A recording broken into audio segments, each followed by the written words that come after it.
यो लालीखरको होमस्टेमा चाहिँ बस्ने हामीले निधो गरेका छौँ। यहाँनिर चाहिँ यो जुन सङ्ग्रहालय पनि रहेछ, हामीले सुनेको अनुसार अब यहाँनिर सङ्ग्रहालयमा हरेक प्रकारको जुन पुरानो पुरानो एन्टिक सामानहरू सजाएर राख्नु भएको छ अरे।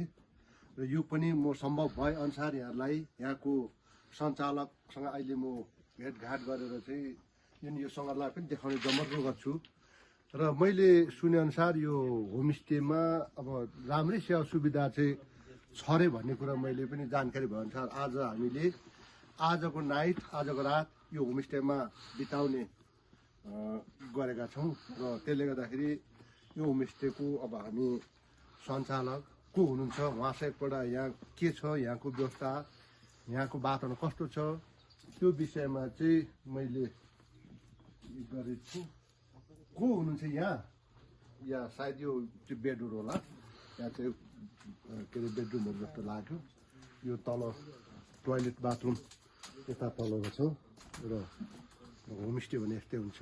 त्यसले गर्दाखेरि म यहाँ सञ्चालक खोज्दैछु यस होमस्टेको। र को हुनुहुन्छ होला? हामी आज यता बस्ने विचार गऱ्यौँ। ए नमस्कार।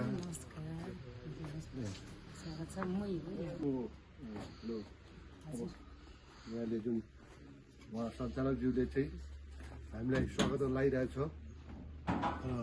आज जुन यो होमस्टेको सबै कुरा हामी बुझ्ने पनि छौँ के छ यहाँको बस्ती।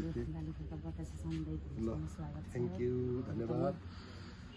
ल अब उहाँले जुन हामीलाई स्वागत पनि गरिसक्नु भएको छ अहिले हामी जुन ल धन्यवाद। अनि तपाईँहरूले यो जुन होमस्टे सञ्चालन गर्नुभएको कति भयो? मेरो यो होमस्टे सञ्चालन भएको चाहिँ 2075 सालदेखि सञ्चालन भएको। अब अहिलेसम्म चाहिँ मेरो अलिकति हप्ता चलिरहेको छ। हामीले चाहिँ अब यो पाथिभराको हामीले विशेष चाहिँ पाथिभराको यात्राहरूलाई चाहिँ अब सहयोग भनेर चाहिँ हामीले यो यहाँनिर अब होमस्टे खोलेको हो। अनि यहाँको सञ्चालक चाहिँ हजुरै हुनुहुन्छ कि? हजुर शुभ नाम चाहिँ के भन्नु? मेरो शुभ नाम शकुन्तला है। अब हाम्रो यो होमस्टे चाहिँ लालीखरको बतासे सामुदायिक होमस्टे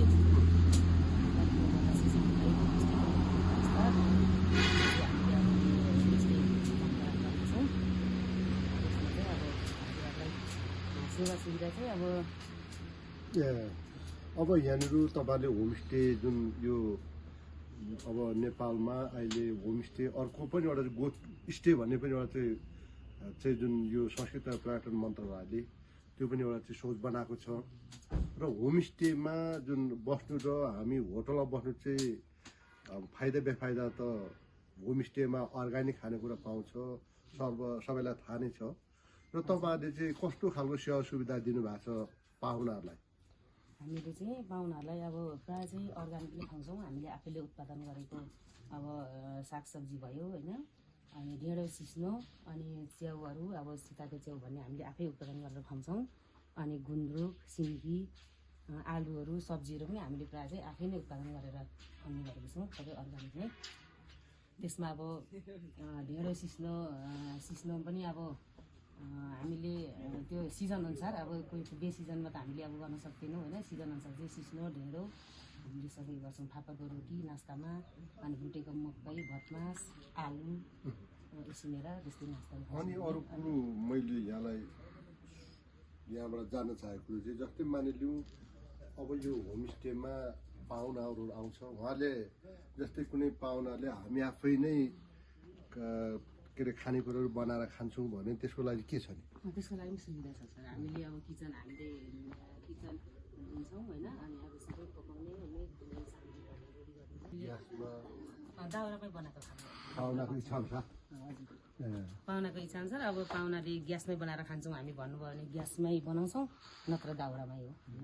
जस्तै यो होमस्टेको जुन अब पाहुनाहरूलाई अब एउटा प्राय रेस्टुरेन्टतिर होटलतिर चाहिँ मेन डिस भन्छ नि, अब मुख्य खानेकुरा त्यसमा चाहिँ तपाईँहरूले जस्तै माने अब त्यो गुन्द्रुक के अरे यो सिन्की भन्नुभयो।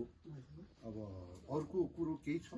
अरू लोकल कुखुरा हुन्छ मासुहरूमा, अनि अब हामीले पिउने पदार्थहरू चाहिँ हामीले यतै आफूले बनाएको टिम्बुरको रक्सी हुन्छ अनि सिजन अनुसारको अब फलफुलको रक्सी किवीको हुन्छ अनि हामीले अब त्यस्तो बनाउँछौँ अनि त्यसमा तोङ्बा हुन्छ तोङ्बा लोकल रक्सीहरू हामीले प्रायः त्यही नै दिने गरेको छ पिउने त्यो एउटा पाउँछ नि गाउँतिर त्यो भटमासु के बना हुन्छ नि किनामा त्यो दालमा हामी त्यो पनि दिन्छौँ त्यो किनेमा पनि होइन हजुर किनामा त्यो सायद त्यो किनेमा भने अब यहाँ काठमाडौँतिर अब पश्चिमतिर त्यसको अब त्यो महत्त्व बुझे हुँदैन तर त्यो चाहिँ अब त्यो पनि राम्रै चिज हो भन्छ र हामीले अब के अरे कोरियातिर जापानतिर जाँदाखेरि चाहिँ त्यो किनेमाको अर्को एउटा चाहिँ त्यहाँ खिम्ची भन्ने पनि हुन्छ तर त्यो चाहिँ यहाँ बनाउँदैन होला त्यस्तो हुन्छ त्यो चाहिँ त्यसले गर्दाखेरि अब तपाईँहरूले जुन यो यसको नाम चाहिँ लाली खर्क होमस्टे यो बतासे सामुदायिकबाट सञ्चालन भएको हजुर हाम्रो यो सामुदायिक छ जम्मा 10 घर छ हाम्रो यो फिदिम 3 मा 5 घर फिदिम 2 मा 5 घर छौँ नेपाल 2 र 3 को चाहिँ सामूहिक हाम्रो यो के अरे होमस्टे चलाएको छौँ सञ्चालन गरेको छौँ तपाईँहरूले यसरी होमस्टे सञ्चालन गरेर पाहुनाहरूलाई सेवा सुविधा दिइरहनु भएको छ र यसले चाहिँ एउटा चाहिँ राष्ट्रलाई पनि एउटा चाहिँ होमस्टे भएर चिन्ने एउटा जुन मौका दिएको छ र तपाईँहरूको जुन यो होमस्टे सञ्चालन गर्नको लागि नेपाल सरकारले केही सेवा सुविधा दिनुभएको छ हजुर छ के हामीलाई नेपाल सरकारले यो कृषि उबाट हामीले पाएको छौँ सोलरहरू होइन अनि गिजरहरू भयो त्यस्तोहरू चाहिँ हामीले सुविधा पाएको छौँ अनि पहिला यो रुमहरू यसो व्यवस्थापन गर्नको लागि अलिअलि अब त्यहाँबाट पनि पाएको छौँ हामीले तपाईँहरूको कति वर्ष कोठा छ हाम्रो रुम जम्मा 5 हजार छ अहिले जुन भने 5 वटा रुममा अब 20-25 जना चाहिँ गेस्ट पाहुनाहरू अटाउन सकिन्छ मिलेर होमस्टेमा त्यही न भुइँमा नि सुत्नु पर्यो मान्छेको पाहुना इच्छा अनुसार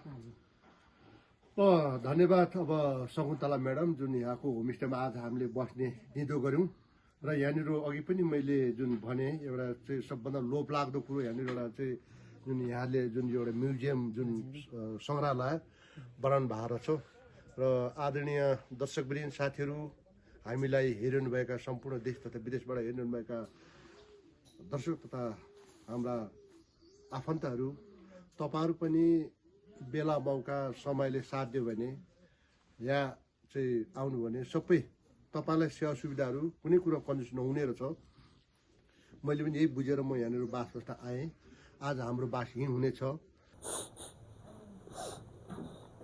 गाडी देखाउँछ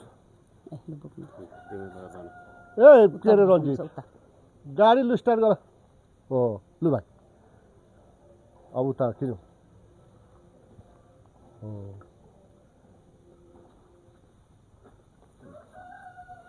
सर लु हजुरको यात्रा सफल होस् है अब हाम्रो यो होमस्टेमा हजुरलाई कस्तो भयो अब यहाँको खुवाइ बसाइ होइन हजुरलाई सेवा सुविधा कस्तो भयो कस्तो लाग्यो ठिकै छ फेरि सम्झेर आइदिनु होला जस होमस्टेको बसाइ आरामदायक नै भयो जुन आज एक रात बिताइ यहाँ त्यो एक रात बिताउन पनि त जस ठुलो तारे होटलभन्दा कम तपाईँहरूको सेवा सुविधा छैन राम्रो छ अगाडि खानेकुरा खानु पाइयो जुन यहाँको खानाहरू अहिलेसम्म पनि अब 25 जेबमा झुन्डेर जानेछ त्यसले गर्दा जुन तपाईँहरूको होमस्टेको सेवा सुविधाहरू हामीलाई अति मन पऱ्यो जुन अलिक बेडरुमहरू पनि एकदम सफा सुग्घर खानेकुरा हाइजेनिक अर्ग्यानिक भएको हुनाले यात्रा सफलताको शुभकामना बाबु अब कस्तो लाग्यो होइन अब हाम्रो होमस्टेमा कस्तो भयो बसाइ हजुरलाई एकदम ठिक लाग्यो बसाइ मिठो खुवाउनु भयो हजुर हजुरहरूलाई धेरै धेरै धन्यवाद अब हजुरहरू आइदिनु भयो होइन अब थ्याङ्क यू अब तपाईँहरू भाइ बहिनीलाई जस यहाँको जुन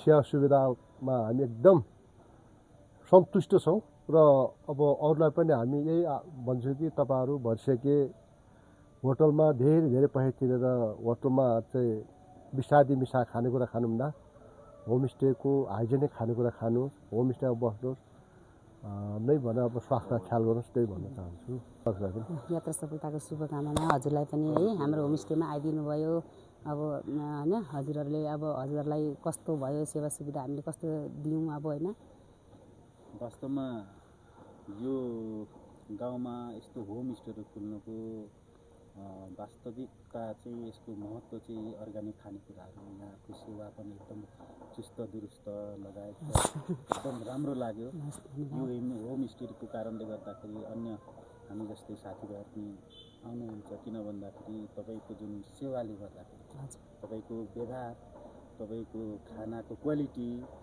अर्ग्यानिक खानेकुराहरू यस्तो राम्रो बनाएर खुवाउनुभयो।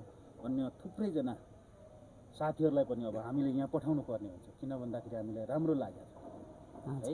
यहाँहरूलाई राम्रो खाना खुवाउनुको, अर्ग्यानिक खाना खुवाउनु भएकोमा हार्दिक धन्यवाद। हस्, ल धन्यवाद है तपाईँहरूको जुन सेवा सुविधा स्वागतको लागि। ल अब फेरि पनि सम्झेर हामीलाई सम्झेर आइदिनु होला ल ल भाइ ल भन्न चाहन्छौँ। हजुर ए जाऊ, म गाडी गरेर बस्छ नि त अबि के छ त खाना त